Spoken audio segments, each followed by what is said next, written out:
안녕하세요. 건강 365 아나운서 최은경입니다.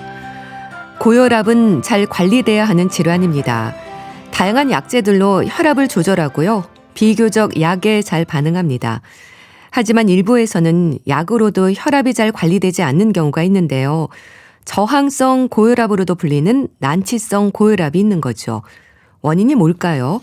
혈압 조절을 방해하는 요인들을 찾아야 하지 않을까 싶은데요. 살펴야 하는 부분들 알아보겠습니다. 그리고 여러 질환의 위험을 높일 수 있는 대사증후군에 대해서도 짚어보겠습니다. 건강 365 이혜로의 미스터 블루스카이 듣고 시작하겠습니다. KBS 라디오 건강 365 함께하고 계십니다. 고혈압을 얘기할 때 예방을 위해서는 싱겁게 먹기가 우선적으로 강조됩니다. 생활 습관을 개선하는 것이 고혈압의 예방법일 수 있다는 걸 텐데요. 고혈압에도 난치성으로 불리는 경우가 있을까요? 지적되는 저항성 고혈압이 어떤 상태인지 심장내과 전문의 오동주 박사에게 도움 말씀 듣겠습니다. 박사님 안녕하세요. 네, 안녕하세요. 고혈압은 전 세계적으로 흔한 질환이지 않습니까? 그래서인지 좋은 치료제도 많지 않나요? 그렇죠. 요즘에는 정말 좋은 약들이 많이 나와서요. 네. 예전에는 이제 혈압만 떨구는 게 목표였는데 요즘 약들은 혈압도 떨구고 혈압 떨어뜨리는 작용하고 전혀 관련 없이 약 네. 자체가 이제 동맥경화 예방해주는 그런 약들도 있습니다. 그래서 잘만 드시면은 뭐 혈압에도 도움이 되고 네. 이런 동맥경화 예방에도 또 도움이 되고 그런 약들이 많이 나오고 있죠. 네네. 혈압에도 도움이 되고 동맥경화에도 도움이 된다고 하셨는데요. 그러니까 일단 약을 드시면 혈압이 조절이 되는 거죠? 그렇죠. 그래서 이제 우리가 뭐 혈압이 160, 뭐 아니면 150, 180대 때 약을 꼭 드셔야 되는 이유는 이 혈압약을 잘 안 드시면은 아무 증상이 없지만 뇌나 심장 아니면 팔다리 혈관들이 점점점 좁아지는 동맥경화가 오고 이제 결국은 가면은 뇌출혈도 오고 뇌경색도 오고 숨찬병, 심부전, 협심증, 심근경색이 다 이 고혈압으로 오는 거거든요. 네. 그러니까 모든 혈관 질환의 원인의 60%가 고혈압으로 온다고 되어 있어요. 그래서 증상이 없더라도 선생님이 이제 약을 드셔야 됩니다. 그러면 꼭 약을 드셔야 되는 거죠. 네네. 그런데 또 약을 처방하고 복용하는데도 목표 혈압으로 조절되지 않는 경우가 있다고 들었습니다. 저항성 고혈압이 그렇다면서요? 이게 뭔가요? 네네. 그렇습니다. 그러니까 우리가 이제 보통 약을 쓸 때 그 약을 혈압약 3가지인데 이제 그중에 이뇨제를 포함해서 3가지를 썼는데 혈압이 조절이 안 된다. 그러니까 우리가 혈압 조절 목표가 140에 90이거든요. 위에 혈압 140, 아래 혈압 90인데 약을 이렇게 좀 많이 써도 뭐 150, 160, 어떤 데는 170 되는 분들이 있으세요. 네. 이런 때는 이제 이게 약이 잘 안 듣는다. 그래서 저항성이라는 우리 얘기를 많이 하죠. 네. 그러니까 저항성이라는 단어가 쓰이는 걸 보면 일단 말을 듣지 않는다는 거네요. 이런 경우도 많은가요? 이게 전체 고혈압 환자의 한 10 내지 15%가 이 저항성 고혈압이거든요. 네. 사실은 꽤 많은 거죠. 그러니까 혈압이 조절이 안 되고 약을 먹어도 조절이 안 되고 이렇게 100명이 15명이 계속 높다 보면은 결국 이런 분들이 뇌출혈, 뇌경색, 심장마비로 사망을 하기 때문에 이 저항성 고혈압 환자도 치료하는 게 우리 내과 의사들한테는 굉장히 중요한 숙제 중에 하나예요. 네. 그럼 이럴 때는 약제를 여러 개를 한 번에 쓰는 건가요? 그래서 이제 3개를 써보다가 그래도 안 떨어지면은 이제 4개, 5개, 심지어는 6개까지 각각 다른 방향의 약을 쓰기도 하지요. 네. 그런데 이렇게 약이 잘 안 듣는다면 치료가 어렵다는 거잖아요. 그럼 저항성 고혈압을 비롯한 난치성 고혈압은 왜 생기는 건가요? 그러니까 제일 흔한 원인은 비만인 분들이 있으세요. 근데 조금 배 나온 건 말고 굉장히 살찌신 분들이 있잖아요. 그렇죠? 이런 분들, 전문 분들도 있는데 이런 분들은 약을 많이 써도 잘 안 떨어지고 또 유난히 짜게 드시는 분들이 있으세요. 설렁탕 드실 때 왜 꼭 소금을 3숟갈씩 넣고 또 탕만 드시는 분들이 있고 또 우리 이제 수면 무호흡이라고 있잖아요. 자다가 막 그 숨을 안 쉬고 콱콱 하시는 분들, 이런 분들도 낮에 머리도 계속 아프면서 혈압이 조절이 안 되시고 또 스트레스가 많으신 분들. 네. 근데 이제 더 중요한 거는 정말 젊은 분들이 혈압이 막 200, 180에서 왔다 갔다 하는 분들이 있으세요. 네. 그리고 어려서부터 중학생, 고등학교 때부터 올라가는 거는 이거는 이제 저항성 고혈압이라고 얘기는 안 하지만은 그 날 때부터 그 대동맥이 하나가 선천적으로 좁아져 있다거나 아니면은 이제 우리 몸 배나 폐 같은데 그 혈압을 올리는 종양, 혹이 생겨서 네. 그 혹에서 나쁜 호르몬이 계속 나와서 오는 경우도 있어요. 그래서 이런 게 있나도 한번 봐야 되는데 또 하나 우리가 굉장히 잘 속는 게 네. 그 예전에 뭐 CT도 복부 CT랑 다 찍고 괜찮았는데 요 몇 년 전부터 아무리 약을 7개씩 써도 180, 200으로 안 떨어진다. 그래서 정말 원인 불명이라고 해서 오는 분들이 있거든요. 네. 이런 분들을 자세히 조사를 해보면은 동맥경화가 이제 다른 혈관에도 오지만은 대동맥 같은데 이렇게 기름이 많이 쌓이면서 대동맥이 좁아지면은 특히 콩팥 바로 위에 있는 혈관으로 좁아지면은 콩팥으로 피가 안 가서 이 콩팥에서는 피가 안 오면 큰일 나잖아요. 네. 그러니까 왜 이렇게 피가 안 오지? 혈압이 낮은가 해서 혈압 올리는 호르몬을 계속 내는 경우도 있고 네. 또 하나는 이제 대동맥이 괜찮아도 콩팥으로 가는 동맥이 입구가 동맥경으로 좁아진 분들이 있으세요. 이거는 이제 선천성은 아니죠. 후천성인데 이런 경우는 아무리 약을 써도 안 되고 네. 다른 방법으로 이걸 치료를 해주면은 이런 저항성 고혈압이 좋아지는 경우도 좀 있습니다. 네. 네. 근데 나이 들수록 이렇게 고혈압에 부담을 갖는 건 아무래도 혈관의 노화가 원인일까요? 그렇죠. 이제 누구나 다 나이를 드시면은 혈관이 이제 굳어지는 거는 당연히 오는 건데 네. 그래서 이제 우리나라도 그 고혈압 드시는 분포를 보면은 저는 쉽게 얘기를 해요. 60세 되시면 60%가 드셔야 되고 70세 되시면 70%가 드셔야 됩니다. 근데 또 조금 문제되는 거는 여성분들이 고혈압이 적은데 네.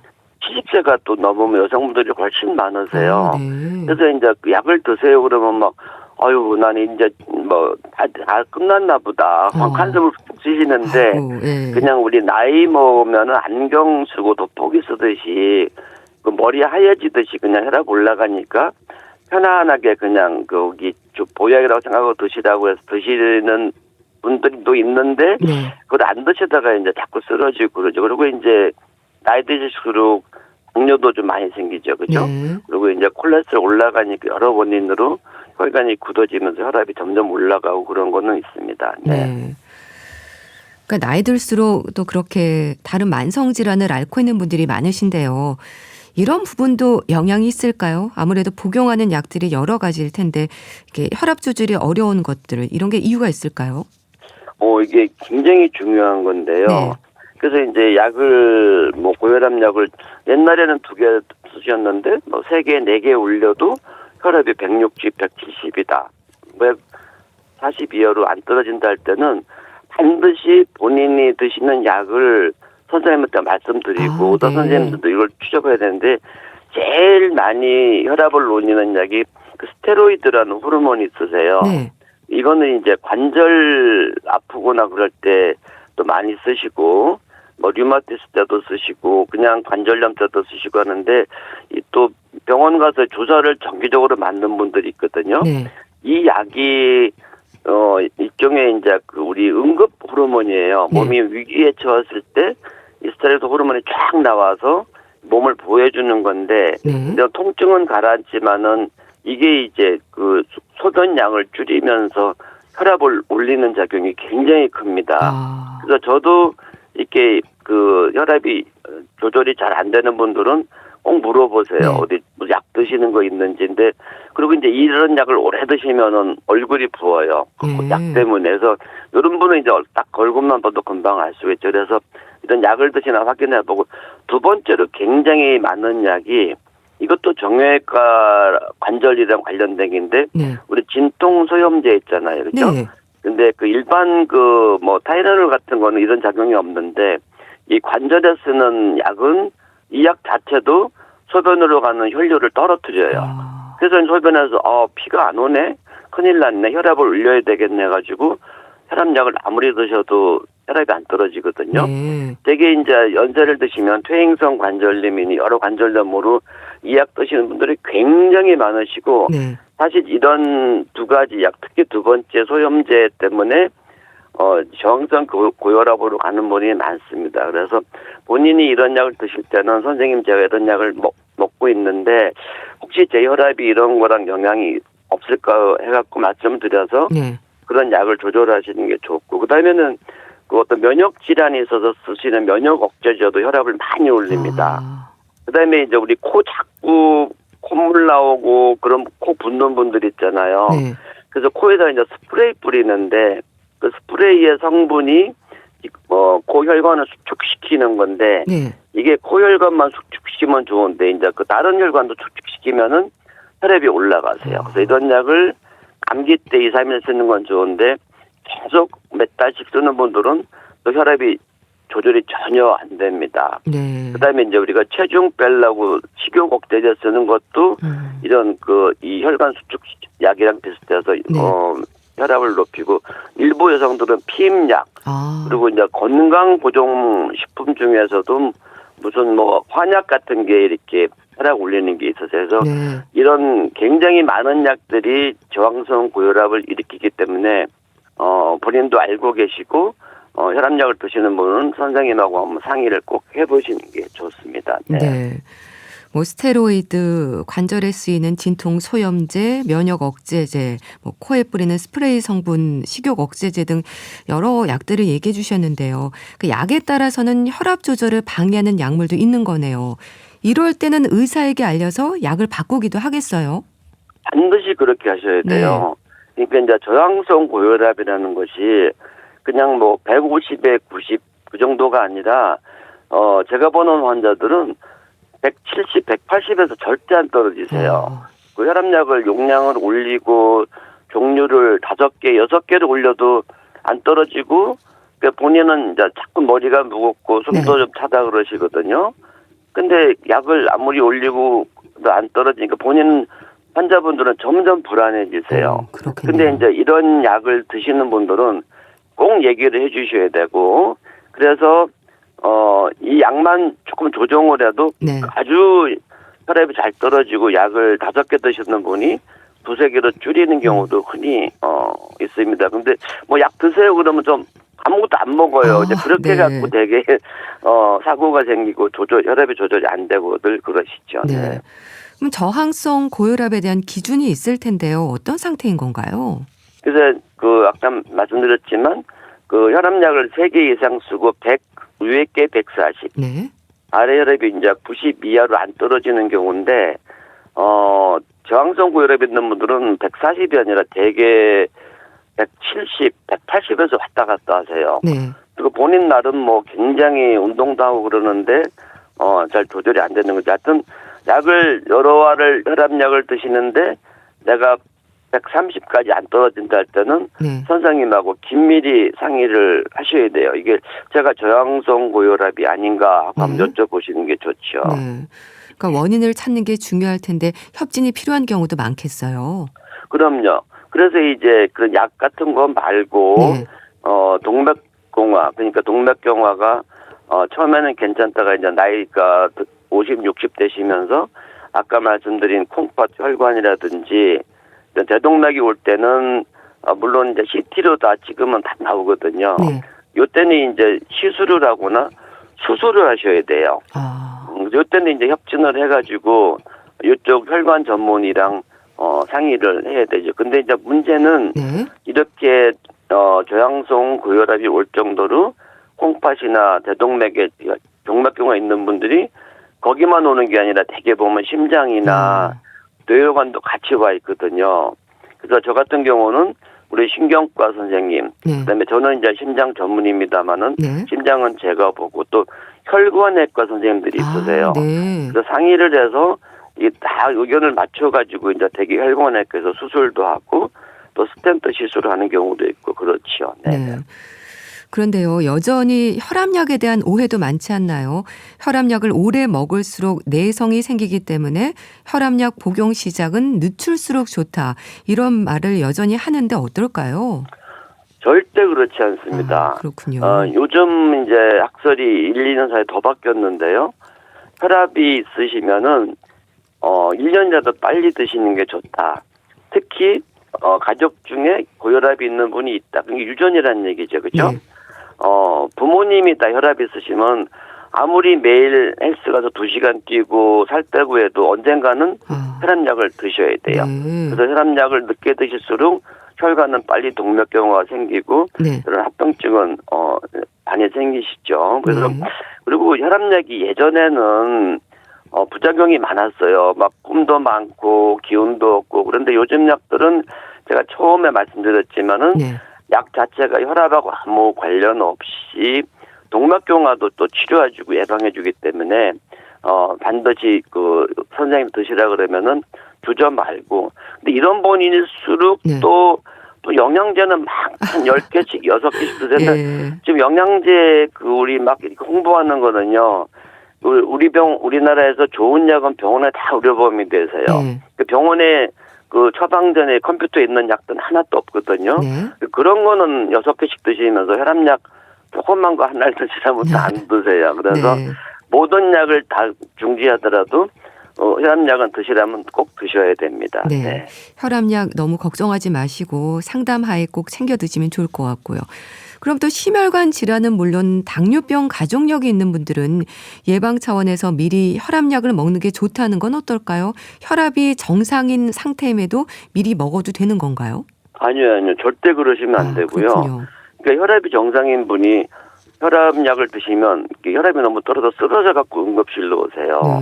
네, 그래서 저기 가족력이 있다고 믿으실 건 없고 이런 거는 또 있으세요. 근데 이제 어떤 때는 혈압이 높고 어떤 때는 정상에 달 때는 본인이 알아요. 네. 내가 스트레스 받고 월요일 날 직장 가면 혈압이 높고 네. 회식 다음 날 높을 때는 그때만 저는 조금씩 드시라고 권하는 경우도 있고 네. 되게 주말에는 또 집에서 쉬시면 혈압이 또 괜찮으세요. 그래서 그런 때는 이제 먹는 날 안 먹는 날을 정해서 드시는데 혈압이 정상인데 가족력이 있다고 드시는 건 큰일 납니다. 네. 네네. 네. 이 고혈압 진단을 받는 젊은 층도 늘고 있다고 들었습니다. 젊은 사람들의 고혈압에 대해서도 조언을 주시죠? 제일 많은 원인은 비만이고요. 네. 그 패스트푸드, 치킨, 돈가스, 햄버거, 탕수육, 그다음에 그 감자튀김 같은 거 너무 많이 먹거든요. 네. 콜라 많이 먹어도 혈압 올라가세요. 그래서 무조건 체중 조절하고 네. 이런 패스트푸드 줄이셔야 됩니다. 운동하시고요. 네네. 네, 알겠습니다. 자, 오늘은 약으로도 혈압이 잘 관리되지 않는 경우 저항성 고혈압으로도 불리는 난치성 고혈압에 대해서 알아봤는데요. 심장내과 전문의 오동주 박사와 함께했습니다. 감사합니다. 네, 고맙습니다. KBS 라디오 건강 365 함께하고 계신데요. 이선희의 인연 듣고 다시 오겠습니다. KBS 라디오 건강 365 함께하고 계십니다.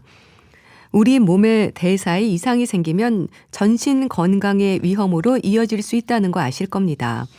대사증후군에 대한 예방이 강조되는 이유이기도 한데요. 대사증후군을 예방하기 위해서 살펴야 하는 부분들 뭘까요? 가톨릭대 인천 성모병원 가정의학과 서민석 교수에게 도움 말씀 듣겠습니다. 교수님 안녕하세요. 네, 안녕하세요. 대사증후군이라는 말이 참 좀 어렵습니다. 어떻게 설명이 될까요? 일단 증후군이라고 하면 다양한 증상이 함께 나타나긴 하는데 네. 왜 생기는지 원인이 명확하지 않거나 여러 가지 원인에 의해서 복합적으로 생기는 질환을 의미한다고 되어 있고요. 네. 사실 병이라고 보긴 좀 애매한 경우라고 볼 수 있죠. 그래서 대표적인 의학 증후군이 과민성 대장 증후군이나 과호흡 증후군, 대사증후군이라고 볼 수 있는데 네. 대사증후군은 이 대사와 관련된 여러 가지 원인과 증상이 나타나는 그런 질병이다라고 생각할 수 있습니다. 네. 대사증후군을 생활습관병의 집합체라고도 하던데요. 맞는 얘기일까요? 대사증후군이 앞서 말씀드린 것처럼 네. 원인이 명확하게 나타나지 않고요. 그래서 생활습관의 여러 가지 문제 때문에 유발되는 다양한 증상, 특히 이제 신진대사와 관련된 질환이 동반되는 집합체가 대사증후군이라고 보는 게 맞습니다. 네. 그래서 고혈압, 고혈당, 고지혈증을 비롯해서 대사증후군에 해당하는 항목들이 있죠? 대사증후군을 진단하는 기준을 보면 간단히 알 수 있는데요. 네. 중심 비만의 기준인 허리둘레, 남자가 90 이상이다. 네. 여자는 80cm 이상이다. 그리고 중성지방을 보는 항목, 중성지방이 150mg/dL 이상이다. 네. 이런 기준도 포함되고요. 고밀도 콜레스테롤 같은 경우에는 이제 떨어질수록 안 좋은 거거든요. 그래서 남자는 40mg/dL 이하, 그리고 여자는 50mg/dL 미만 이렇게 되는 경우, 우리 혈압과 당뇨도 포함이 되는데 혈압은 130에 85, 네. 고혈압의 전 단계라고 보거나 혈압약을 드시는 분, 공복 혈당도 100mg/dL 이상의 공복대 당뇨 전 단계이거나 당뇨약 복용하는 이런 분들이 5가지 항목으로 대사증후군을 진단하게 됩니다. 네. 허리둘레, 중성지방, 고밀도 콜레스테롤, 혈압, 당뇨, 건강검진에서 기본적으로 좀 체크를 하는 부분입니다.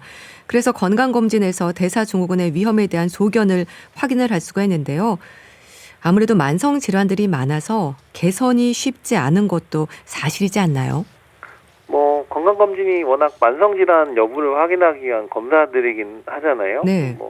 혈압 측정하고 허리둘레 확인하고 피검사 같은 걸로 중성지방, 고밀도 콜레스테롤, 혈당 이런 거 확인할 수 있는데, 그래서 어쨌든 건강보험공단에서 하는 검진만 받아도 대사증후군의 위험 상태를 확인하는 게 가능한데요. 이게 대사증후군도 이게 생활습관의 잘못된 것으로 나타나는 증후군이고, 일반적인 만성질환들도 생활습관이 나빠서 생기는 건데, 이게 우리가 이제 대사증후군이나 만성질환 같은 경우에도 보통 40대, 50대 이렇게 이제 진단이 되는데 40년, 50년 된 생활습관을 바꿔나가는 게 사실 쉽지는 않습니다. 그렇죠. 네. 그럼 말씀 주신 5개 항목에서 몇 개 이상 해당하면 대사증후군으로 진단이 되나요? 앞서 말씀드린 허리둘레, 중성지방, 고밀도 콜레스테롤 수치, 혈압, 혈당 5가지 중에서 3가지 이상 해당되면 대사증후군으로 정의할 수 있습니다. 네. 그런데 내가 이제 3개를 넘지 않는다고 해서 난 대사증후군이 아니니까 안심해도 된다 이렇게 생각하시면 안 되고요. 네. 실제로 이게 3개를 넘어서 대사증후군에 진단되지 않아도, 그러니까 1개만 해당이 된다고 해도 궁극적으로는 만성질환이 생기거나 합병증 나타날 위험성이 증가된다고 되어 있기 때문에 3개를 만족하지 못해도 관리는 하셔야 됩니다. 네. 관리가 중요하다고 하셨는데요. 그럼 대사증후군의 위험이 높아지는 원인으로 지적이 되는 부분도 많지 않나요? 대사증후군이 결국 동맥질환, 허혈성 심장질환이나 뇌경색 같은 문제를 유발할 위험성이나 사망할 위험성이 높아지는 게 문제인데요. 네. 실제로 대사증후군이 있으면 심뇌혈관 질환 발생 위험이 높아진다. 당뇨 발생 위험도 높아진다. 네. 그 외에 지방간, 폐쇄성 수면 무호흡, 암 발생 위험도 증가한다고 되어 있는데, 그럼 이제 결국 대사증후군의 위험이 높아지는 이유는 뭐냐? 결국에는 생활 습관의 문제인 거고, 그 중에서도 불규칙한 식사, 고칼로리 식사, 과식, 음주, 운동 부족, 체중 증가가 결국에는 이 대사증후군과 궁극적인 여러 질병의 발생 위험의 고위험군이다라고 볼 수 있습니다. 네. 생활 습관의 문제, 이제 불규칙한 식사, 음주, 운동 부족, 체중 증가 여러 가지 말씀 주셨는데요. 위험도에 있어서 나이나 남녀 차이가 있을까요? 대사증후군 유병률을 보면 전반적으로 남성에서 좀 더 낮게 나타나거든요. 그래서 매년 국민건강영양조사를 하는데 대사증후군 유병률의 그 변화를 보면 2007년, 2009년 조사에서는 남자가 조금 2% 정도 높다. 이 정도로 보고되었는데 2019년에서 21년 조사 보면은 남성에서 한 10% 정도까지 더 높게 나타난다고 되어 있습니다. 왜 그럴까 좀 고민을 해보면 남성에서는 주로 음주 문제가 있었던 거고요. 여성의 특징은 폐경 이후에 주로 이제 대사증후군이 많이 늘어나는데 아마 이제 폐경 이후 호르몬 변화가 대사증후군의 위험을 높이는 걸로 되어 있지 않나 이렇게 설명하고 있습니다. 네. 사실 대사증후군의 진단 기준을 보면요. 각기 다른 질환이지만 모두 연결이 되는 게 아닐까 싶기도 합니다. 앞서 허리둘레, 중성지방 말씀하셨는데요. 복부 비만이 특히 강조가 되지 않나요? 복부 비만이 이제 첫 번째 진단 기준인 만큼 네. 가장 중요하다고 볼 수 있는데요. 이게 또한 복부 비만 자체가 결국에는 이제 고중성지방 혈증이나 네. 저고밀도 콜레스테롤 혈증, 고혈압, 고혈당과 직접 관련이 있기 때문인데요. 네. 특히 이제 대사증후군의 가장 기본적인 문제가 인슐린 저항성인데 이것과 복부 비만이 가장 큰 영향을 줄 수 있다고 봐야 되고요. 네. 최근 이제 코로나 이후에 발표된 대사증후군 유병률 관련된 연구를 보면 전반적으로 유병률이 증가하고 있다라고 되어 있는데 가장 그 중요한 요인이 뭘까 찾아봤더니 복부 비만 환자가 좀 늘어나서 네, 대사증후군이 늘어났다라고 이제 밝혀져 있는데 그만큼 이제 복부 비만이 대사증후군에 중요하고 복부 비만을 조절하는 것이 대사증후군 관리의 이제 중요한 부분이라고 할 수 있습니다. 네. 복부 비만의 기준은 어떻습니까? 허리둘레 중에서도 윗배가 중요하다는 말도 있던데요. 체지방에 대한 경계일까요? 복부 비만 같은 경우에 허리둘레가 남자는 90 이상이어야 되고 네. 여자는 80cm 이상이어야 되는데 이게 또 측정할 때마다 값이 또 달라질 수 있기 때문에 네. 일단은 허리둘레를 정확하게 측정하는 게 우선이고요. 네. 발을 좀 어깨 넓이 정도로 벌린 상태에서 숨을 내쉬고 갈비뼈의 가장 아래 지점과 골반뼈의 가장 위점. 그러니까 대략 보면 배꼽 약간 위를 재는 게 이제 적당하다고 돼 있습니다. 네. 너무 쪼이지 않게, 헐겁지 않게 재보시는 게 중요하고요. 네. 일반적으로 이제 복부 비만을 평가하는 이유가 결국에는 내장 지방을 간접적으로 평가하려고 하는 거거든요. 네. 윗배는 이제 내장 지방이 좀 많고 아랫배 쪽은 피하 지방이 좀 많이 분포가 되어 있습니다. 그러다 보니까 내장 지방이 대사증후군과 직접 관련이 있기 때문에 윗배를 나온 게 더 안 좋다라고 볼 수 있습니다. 네. 내장 비만이 왜 문제가 되는 건가요? 피하 지방이 늘어나는 경우에는 네. 이게 이제 무게만 증가시켜서 보통 이제 무릎 관절의 부담을 줄이거나 허리에 이제 부담을 주는 정도의 결과만 나타나게 되는데요. 네. 근데 실제 내장 지방이 많아지게 되면 거기서 이제 인슐린 저항성이 높아지게 됩니다. 그래 궁극적으로는 중성 지방도 늘어나게 되고 네. 혈당도 늘어나게 되고 여러 만성 질환이 피하 지방보다는 내장 지방 때문에 생긴다라고 보기 때문에 내장 지방을 관리하는 게 좀 더 중요한 부분이다라고 볼 수 있습니다. 네. 마른 비만도 문제가 되는 거죠? 마른 비만은 사실 비만도만 보면 체중으로만 보면 정상이거든요. 네. 근데 이게 팔다리는 가는데 배만 볼록 나와 있는 네. 결국에는 정상 체중인데 복부 비만이 있는 경우도 그렇죠. 전체적으로 비만이 있는데 복부 비만까지 있는 사람보다는 낫지만 네. 결국에는 복부 비만만 있는 사람도 심혈관계 질환의 발생 위험이 증가되기 때문에 네. 마른 비만도 좋지 않습니다. 네. 관리가 필요할 것 같고요. 대사증후군이 위험한 이유는 합병증 때문인 건가요? 우리가 대사증후군을 진단하고 관리하는 목표 자체가 결국엔 심각한 합병증, 특히 이제 심혈관계 질환의 발생 위험이 증가하는 거기 때문에 이걸 막아보자고 대사증후군을 진단하는 거거든요. 네. 실제로 정상인이랑 비교했을 때 심혈관계 질환은 평균 2-3배 높다고 되어 있고 아직 당뇨 진단되지 않은 대사증후군 환자가 당뇨병이 생길 위험도 3배에서 5배가 증가하거든요. 네. 그 외에 이제 여러 가지 지방간, 폐쇄성, 수면 무호흡, 암, 치매 등의 위험도 증가하기 때문에 관리를 잘 하셔야 됩니다. 네. 이 복부 비만과 인슐린 저항성이 이제 밀접한 연관이 있다고 앞서 말씀 주셨는데요. 당뇨병 환자들의 대사증후군 위험에서 심혈관계 질환이나 콩팥 질환의 발생률이 높아진다고 하던데요. 왜 그런 건가요? 심혈관계 질환에 일단 위험 요소가 당뇨, 고혈압, 고지혈증이라고 봐야 되는데 대사증후군의 진단 기준에 이게 다 이미 포함이 되어 있고요.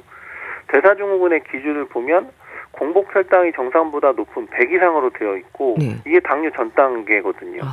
실제로 당뇨가 없고 전 단계에 있는 사람, 그런 대사증후군 환자에서는 심혈관계 질환 발생 위험이 1.5배에서 3배 정도 됩니다. 네. 근데 이게 당뇨가 있는 사람으로 네. 바뀌게 되면 그런 사람들은 심혈관계 질환 위험이 3배에서 5배로 뛰게 됩니다. 당뇨가 있으면 더 높아지고요. 네. 만성 콩팥병의 경우에도 대사증후군이 있을 때 발생 위험이 최대 2.5배 증가되게 되는데 네. 당뇨 자체는 만성 콩팥 질환의 대표적인 위험 요소인데 거기에 이제 대사증후군까지 있으면 더 악화가 되고 결국에는 이제 만성 신부전, 투석할 위험성이 더 높아지게 되는 거죠. 네. 당뇨가 있으면 뭐 심혈관계 질환도 3배에서 5배까지 높아진다고 하셨는데 왜 그런 건가요? 대사증후군 자체는 혈당뿐만이 아니라 뭐 혈압이나 복부 비만이나 콜레스테롤 이게 종합적으로 관련이 있는 건데 네. 당뇨 자체만으로도 심장혈관 질환의 위험이 높아지는 상태에서 그 외에 다른 혈압이나 이상지질 혈증의 문제가 동반이 되면 네. 위험성이 가중화가 되면서 더 발생 위험이 증가가 되는 거죠. 네. 또 대사증후군이 치매 발생 위험도 높인다고 하셨는데요. 왜 그런 건가요? 환자분들 보다 보면 네. 심장혈관, 뇌혈관 질환 때문에 문제가 생긴다는 것보다 치매 생긴다는 걸 더 걱정을 많이 하시는데요. 그러시군요. 이 치매라는 질환이 여러 가지 원인에 의해서 유발이 되는데 네. 혈관에 문제가 생기거나 아니면은 뇌 세포의 노화가 가속화가 되면서 치매가 유발될 수 있는 건데요. 네. 대사증후군이 있으면 뇌 혈관 질환을 유발할 수 있어서 혈관성 치매의 원인이 될 수도 있고 네. 만성 질환, 만성 염증으로 인해서 뇌세포의 노화의 가속화 때문에 알츠하이머 치매 위험도 증가를 할 수 있습니다. 네. 그래서 실제 국내 연구 결과를 보면 대사증후군 있는 사람들 알츠하이머 치매나 혈관성 조기 치매 위험이 24%가 증가한다. 특히 이제 대사증후군이 5가지 요소가 다 있다 그러면 네. 위험도가 이제 70%까지 증가한다고 보고됐습니다. 네. 치매에 대한 걱정 특히들 많이 하신다고 하셨는데 대사증후군 관리를 꼭 하셔야 되겠습니다. 네, 전신 건강을 위협한다는 말이 왜 있는지 알겠어요. 자, 그렇다면 대사증후군을 예방하기 위한 방법으로 일단 식습관이 중요한 걸까요? 생활습관 문제 때문에 생기는 질환이니까 네. 사실 식습관을 고쳐나가는 게 가장 중요하다고 봐야 되는데요. 아무래도 과다한 칼로리 섭취 때문에 대사증후군이 유병률이 계속 증가하고 있기 때문에 네. 일단은 식사를 잘해야 된다. 균형 잡힌 식사, 최대한 섬유질이 풍부한 음식을 드셔야 되고 네. 저지방, 고단백 음식을 섭취하는 게 중요하고요. 우리나라는 밥심이라고 탄수화물 섭취가 많습니다. 네. 혈당 지수가 가급적이면 낮은 통곡물이나 현미 드시는 게 좋고 우리가 이제 인스턴트 식품, 포화지방산, 트랜스 지방산 섭취 네. 최대한 줄이시고 좋은 기름, 올리브유나 등푸른 생선, 견과류 같은 불포화지방산 섭취를 늘리는 게 중요합니다. 네. 운동도 또 중요하다고 강조하셨는데요. 어떤 운동을 얼마나 해야 적당한 운동이 되는 걸까 궁금해하는 분들도 많습니다. 좀 도움 주세요. 가장 중요한 거는 규칙적인 운동인데요. 네. 특정 운동이 도움이 된다라고 보지는 않습니다. 운동의 횟수와 강도가 일단은 기본으로 중요한데 네.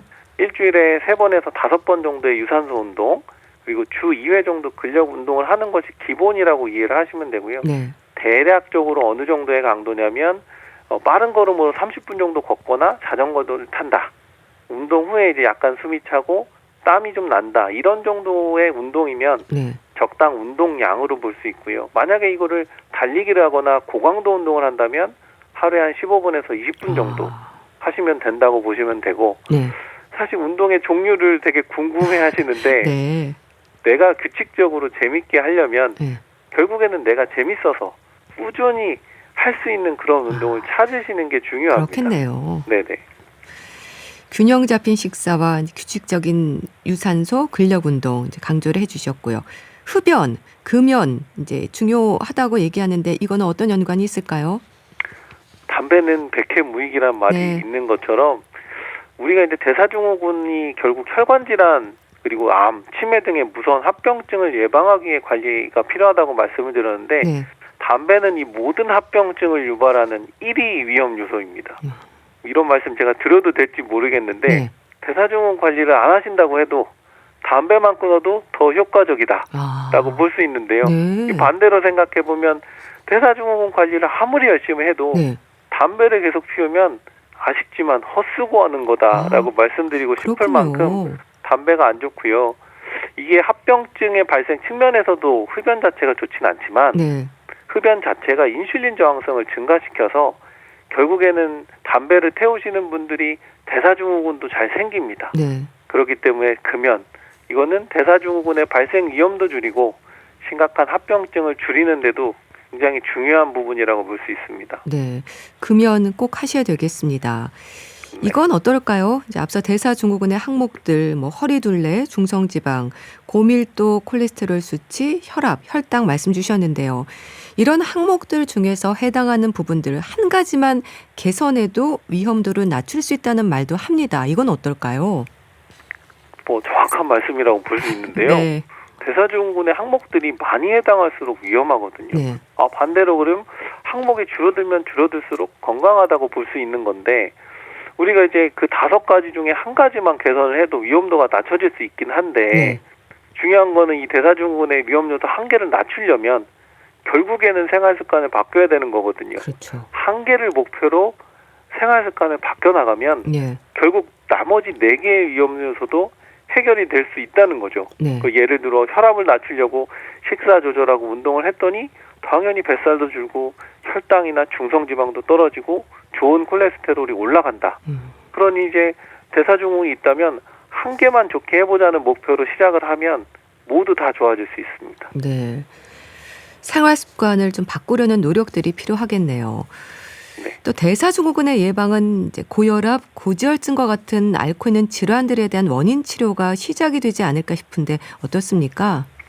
대사증후군은 고혈압, 고지혈증, 당뇨와 같은 만성 질환이 생기기 전부터 관리를 하는 게 조금 더 중요하다고 봐야 되는데요. 네. 질병이 생기기 이전, 그러니까 기능 이상 단계에서부터 관리를 하게 되면 이런 만성 질환 자체가 생기지 않는다라고 봐야 되고 네. 만약에 이미 만성 질환이 생겼다고 해도 늦지 않습니다. 왜냐하면 합병증을 예방하는 효과가 있기 때문에. 네. 그렇기 때문에 원인 질환이 있는 경우라고 하면 당연히 치료 잘 받으셔야 되고요. 네. 추가적으로 다른 질환이 생기거나 합병증이 생기지 않도록 관리를 잘 하시는 게 100세 시대를 살아가는 우리가 건강을 지키는 방법이라고 알고 계셔야 합니다. 네. 저희가 대사증후군 관리에 대해서 말씀을 이제 들었는데요. 대사증후군이라는 이름이 어려워서 잘 모르는 분들도 많습니다. 가장 쉽게 이해할 수 있게 정리를 좀 해주시면 좋겠어요. 나이 들수록 너무 무심하던데요. 대사증후군을 만든 이유를 생각을 해보면 네. 병이 생기기 전부터 관리를 하자.